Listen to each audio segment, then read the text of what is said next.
வணக்கம். இது அதிர்வின் இன்றைய பிரதான செய்திகள். முதலில் தலைப்புச் செய்திகள். மே மாத இறுதி வரை காலக்கெடு. ஜனாதிபதி அனுர அதிகாரிகளுக்கு பிறப்பித்துள்ள உத்தரவு. ஹேக்கர்களினால் 2.5 மில்லியன் டாலர்கள் திருடப்பட்டதாக கூறப்படும் குற்றச்சாட்டில் பணியிடை நீக்கம் செய்யப்பட்டிருந்த திரைசேரி அதிகாரி உயிரை மாய்த்துக் கொண்டார். வீதியில் சென்ற மாணவிகளிடம் ஆசிரியரின் முகம் சுளிக்க வைத்த செயல் காட்டிக் கொடுத்த சிசிடிவி காணொலிகள். திருடன் திருடிய தங்க ஆபரணங்களை வீட்டிற்கு கொண்டு சென்ற போலீஸ் அதிகாரிக்கு நேர்ந்த கதி. தாய்லாந்திலிருந்து சுமார் 110 கிலோ எடை கொண்ட போதைப்பொருள் கடத்தல். பிரதான சூத்திரதாரிகளாக 2 தேரர்கள் உள்ளமை கண்டறியப்பட்டது. வவுனியாவில் மோட்டார் சைக்கிளில் சென்ற இளைஞர்களுக்கு காத்திருந்த அதிர்ச்சி. சிரந்தி ராஜபக்சவுக்கு சொந்தமான வீடொன்றை விற்க முடியாது. மஹிந்த குடும்பத்திற்கு அடுத்த பேரடி. லஞ்சம் மற்றும் ஊழல் விசாரணை ஆணைக்குழுவின் அதிரடி. பரந்தனில் திடீர் மழை. வர்த்தக நிலையங்கள் மின்சாரம் பாதிப்பு. பிள்ளையானின் ஊடக பேச்சாளர் அசாத் மௌலானாவை விசாரிக்க சானி அபேசேகர வெளிநாடு பறப்பதாக தகவல். தொழில்நுட்ப கோளாறு காரணமாக கட்டுப்பாட்டை இழந்து வீட்டுக்குள் புகுந்த டிப்பர். செம்மணி அகழ்வு பணி தீவிரம். தொகுதிகள் மீட்பு. இலங்கையில் தங்கத்தின் விலையில் ஒரே நாளில் அடுத்தடுத்து ஏற்பட்ட மாற்றம். பதிவான புதிய நிலவரம். அர்ச்சுனாவுக்கு கைத்துப்பாக்கி அனுமதி வழங்க முடியாது. மணிவண்ணன் காட்டம். தற்காலிக முகாம்களில் தங்கியுள்ள 500 குடும்பங்களுக்கான தற்காலிக குடியிருப்பு வசதிகளை மே மாத இறுதிக்குள் முழுமையாக நிறைவு செய்யுமாறு ஜனாதிபதி உத்தரவிட்டுள்ளதாக வீடமைப்பு நிர்மாணத்துறை மற்றும் நீர்வளங்கள் அமைச்சர் சுசில் ரணசிங்க தெரிவித்துள்ளார். இதுகுறித்து அமைச்சர் மேலும் தெரிவிக்கையில், நாட்டில் தற்போது 3 மாவட்டங்களை மையப்படுத்தி சுமார் 20 பிரதான தற்காலிக முகாம்கள் செயற்பட்டு வருகின்றன. டித்வா சூறாவளி அனர்த்தத்தினால் வீடுகளை இழந்த சுமார் 500 குடும்பங்கள் தற்போது இந்த முகாம்களில் தங்கியுள்ளனர். முகாம்களில் உள்ள மக்களின் அன்றாட சிரமங்களை கருத்தில் கொண்டு அவர்களுக்கான தற்காலிக குடியிருப்பு வசதிகளை மே மாத இறுதிக்குள் முழுமையாக நிறைவு செய்யுமாறு ஜனாதிபதி வலியுறுத்தியுள்ளார் என அவர் குறிப்பிட்டுள்ளார். பாதிக்கப்பட்ட மக்களுக்கான நிவாரண பணிகளை விரைவுபடுத்தும் நோக்கில் இந்த விசேட உத்தரவு பிறப்பிக்கப்பட்டுள்ளமை குறிப்பிடத்தக்கது. திரைசேரியின் 2.5 மில்லியன் டாலர் மாயமான சம்பவம் தொடர்பில் பணியிடை நீக்கம் செய்யப்பட்டுள்ள நிதியமைச்சின் 4 அதிகாரிகளில் ஒருவர் மர்மமான முறையில் உயிரிழந்துள்ள நிலையில் சடலமாக மீட்கப்பட்டுள்ளார். குளியாப்பிட்டியவில் உள்ள தமது வீட்டின் காணியொன்றில் அவருடைய சடலம் மீட்கப்பட்டுள்ளது. வெளிநாட்டு வளங்கள் திணைக்களத்தின் உதவி பணிப்பாளராக செயற்பட்ட ரங்க நிசாந்த என்பவரே இவ்வாறு சடலமாக மீட்கப்பட்டுள்ளார். குறித்த அதிகாரி கொலை செய்யப்பட்டாரா அல்லது தன்னைத்தானே உயிர் மாய்த்துக் கொண்டாரா என்பது குறித்து விசாரணைகள் மேற்கொள்ளப்பட்டு வருவதுடன் மரணத்திற்கான காரணம் இதுவரை கண்டறியப்படவில்லை. 2.5 மில்லியன் அமெரிக்க டாலர் ஹேக்கர்களால் திருடப்பட்ட சம்பவம் தொடர்பில் இவருடன் சேர்த்து 4 அதிகாரிகளை பணியிடை நீக்கம் செய்ய நிதி அமைச்சு அண்மையில் நடவடிக்கை எடுத்திருந்தது. இதேவேளை இந்த சம்பவம் குறித்து வாக்குமூலம் அளிப்பதற்காக குற்றப்புலனாய்வு திணைக்களத்தில் முன்னிலையாகுமாறு 2 தடவைகள் இந்த அதிகாரிக்கு அறிவிக்கப்பட்டிருந்ததாகவும் கூறப்படுகிறது. இருப்பினும் இந்த 2 சந்தர்ப்பங்களிலும் அவர் குற்றப்புலனாய்வு திணைக்களத்தில் முன்னிலையாகவில்லை என்பதும் குறிப்பிடத்தக்கது.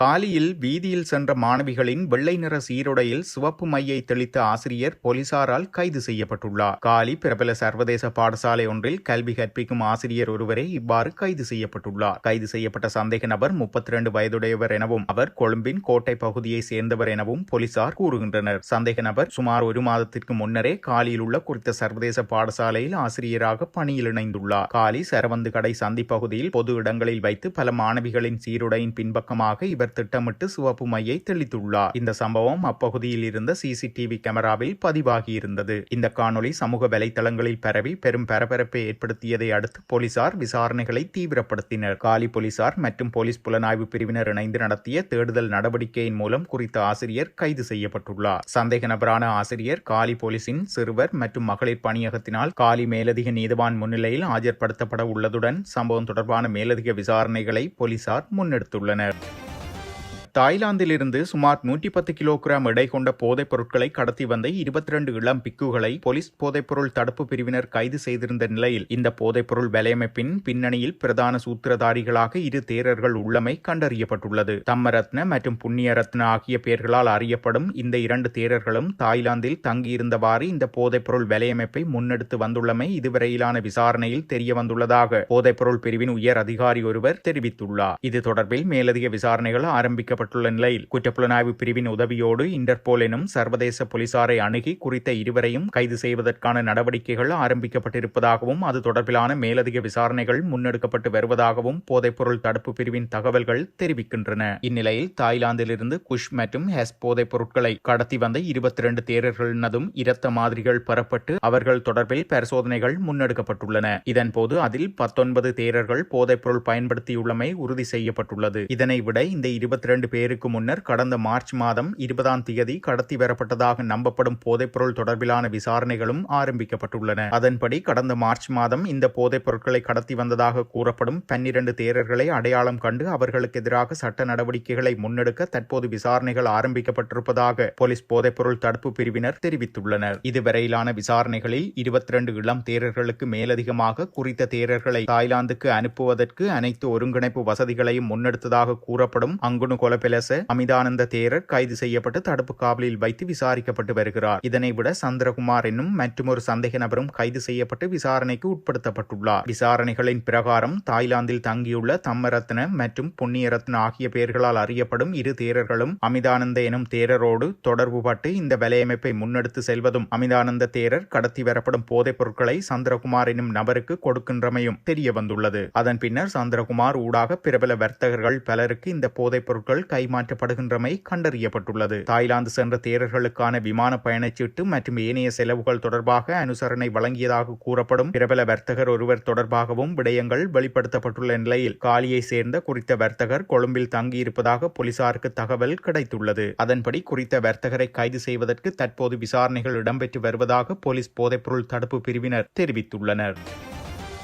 வாழைச்சேனையில் வீடு ஒன்றை உடைத்து திருடன் ஒருவன் திருடிய பொருட்களை தனது வீட்டிற்கு கொண்டு சென்ற போலீஸ் அதிகாரி ஒருவர் கைது செய்யப்பட்டுள்ளார். குறித்த கைது நடவடிக்கையானது நேற்று முன்தினம் மேற்கொள்ளப்பட்டுள்ளது. இதுபற்றி தெரிய வருகையில் வாழைச்சேனை போலீஸ் பிரதேசத்தில் கடந்த 21ஆம் தேதி வீடு ஒன்றை உடைத்து அங்கிருந்து 65,000 ரூபாய் பணம் மற்றும் 7 லட்சம் ரூபாய் பெறுமதியான தங்க ஆபரணங்கள் திருட்டு போயுள்ளது. இந்த திருட்டு சம்பவம் தொடர்பாக நாவலடி பகுதியை சேர்ந்த நபர் ஒருவரை கடந்த செவ்வாய்க்கிழமை கைது செய்த போலீசார் அவரிடம் மேற்கொண்ட விசாரணையில் குறித்த நபர் தான் திருடிய தங்க ஆபரணங்கள் பணம் என்பவற்றை அவரின் வீட்டில் வைத்துள்ளமை தெரிய வந்துள்ளது. இதன்போது திருடனின் வீட்டிற்கு வாழைச்சேனை போலீஸ் நிலையத்தில் கடமையாற்றி வந்து தற்போது ஆய்த்தியமலை போலீஸ் நிலையத்திற்கு இடமாற்றம் செய்யப்பட்ட போலீஸ் அதிகாரி சென்று நான் தான் இந்த சம்பவத்தை விசாரணை செய்து வருவதாக கூறி திருடனிடமிருந்து திருடப்பட்ட தங்க ஆபரணங்கள் மற்றும் பணத்தை வாங்கி எடுத்துக் கொண்டுள்ளார். இதனை அடுத்து குறித்த போலீஸ் அதிகாரி அவரது நண்பர் ஒருவரிடம் இதனை வைத்திருக்குமாறு அந்த திருட்டு பொருட்களை கொடுத்துள்ளார் என போலீசாரின் ஆரம்பகட்ட விசாரணையில் தெரிய வந்துள்ளது. இதனை அடுத்து ஆய்த்தியமலை போலீஸ் நிலையத்திற்கு இடமாற்றம் செய்யப்பட்டு விசேட நடவடிக்கைக்காக பாசிக்குடா சுற்றுலா மையத்தில் கடமையாற்றி வந்த குறித்த போலீஸ் அதிகாரியை நேற்று மாலை கைது செய்ததுடன் நண்பரிடம் கொடுத்து வைத்திருந்த திருட்டு தங்க ஆபரணங்கள் மற்றும் பணத்தை போலீசார் மீட்டுள்ளனர். கைது செய்யப்பட்ட நபரை வாழைச்சேனை நீதிமன்றத்தில் முன்னிலைப்படுத்த நடவடிக்கை எடுத்து வருவதாகவும் போலீசார் கூறியுள்ளனர். முன்னாள் பிரதமர் மஹிந்த ராஜபக்சவின் மனைவி சிரந்தி ராஜபக்சவுக்கு சொந்தமான கொழும்பின் டொரிங்டன் பகுதியில் உள்ள ஒரு வீட்டை வாங்குவதற்கு பணம் எவ்வாறு பெறப்பட்டது என்பது குறித்து லஞ்சம் மற்றும் ஊழல் குற்றச்சாட்டுகளை விசாரிக்கும் ஆணைக்குழு உடனடி விளக்கம் கோரியுள்ளது. சிறிலிய கணக்கு தொடர்பான விசாரணையின் ஒரு பகுதியாக இந்த நடவடிக்கை எடுக்கப்பட்டுள்ளது. மேலும் சம்பந்தப்பட்ட சொத்து சட்டவிரோதமாக பெறப்பட்ட பணத்தில் வாங்கப்பட்டதாகவும் சந்தேகிக்கப்படுகிறது. இந்த விளக்கம் அளிக்கப்படும் வரை கேள்விக்குட்பட்ட வீட்டின் உரிமையை மற்றொரு தரப்பினருக்கு மாற்றுவதும் நிறுத்தி வைக்கப்பட்டுள்ளது என்று ஆணையம் தெரிவித்துள்ளது. வீடு எவ்வாறு வாங்கப்பட்டது என்பதை உரிமையாளர் வெளியிட தவறினால் முறையான விசாரணையை தொடர்ந்து நீதித்துறை நடவடிக்கை மூலம் அந்த சொத்தை செயலிழக்க செய்ய நடவடிக்கை எடுக்கப்படும் என்றும் தெரிவிக்கப்பட்டுள்ளது. வவுனியாவில் வீதியில் சென்று கொண்டிருந்த போது திடீரென மோட்டார் சைக்கிள் ஒன்று தீப்பற்றி எரிந்த சம்பவம் நேற்று இடம்பெற்றுள்ளது. வவுனியா நகர பகுதியிலிருந்து ஏனையின் வீதி ஊடாக சென்ற மோட்டார் சைக்கிள் தாண்டிக்குளம் முருகன் கோவிலடியை அண்மித்த போது திடீரென தீப்பற்றி எரிந்துள்ளது. இதனை அடுத்து அதில் பயணித்த 2 இளைஞர்களும் மோட்டார் சைக்கிளை கீழே போட்டுவிட்டு நிலத்தில் விழுந்து தப்பியுள்ளனர். இதன்போது அந்த பகுதியில் நின்ற இளைஞர்கள் பொதுமக்கள் நீர் மற்றும் மண் என்பவற்றை பயன்படுத்தி தீயை கட்டுக்குள் கொண்டு வந்ததாகவும் கூறப்படுகிறது. கிளிநொச்சி மாவட்டத்தின் பரந்தன் பகுதியில் நேற்று ஏற்பட்டுள்ள திடீர் மழையுடன் கூடிய காற்று காரணமாக வர்த்தக நிலையங்கள் மற்றும் சந்தை கட்டட தொகுதி மின்சாரம் போன்றவை பெரிதும் பாதிக்கப்பட்டுள்ளன. இதன் காரணமாக வர்த்தக நிலைய உரிமையாளர்கள் தமது அன்றாட வியாபார நடவடிக்கைகள் பாதிக்கப்பட்டுள்ளதுடன் பல லட்சம் ரூபாய் பெறுமதியான வியாபார பொருட்களும் மழையில் நனைந்து நாசமாகி உள்ளதாக வர்த்தகர்கள் கவலை வெளியிட்டுள்ளனர்.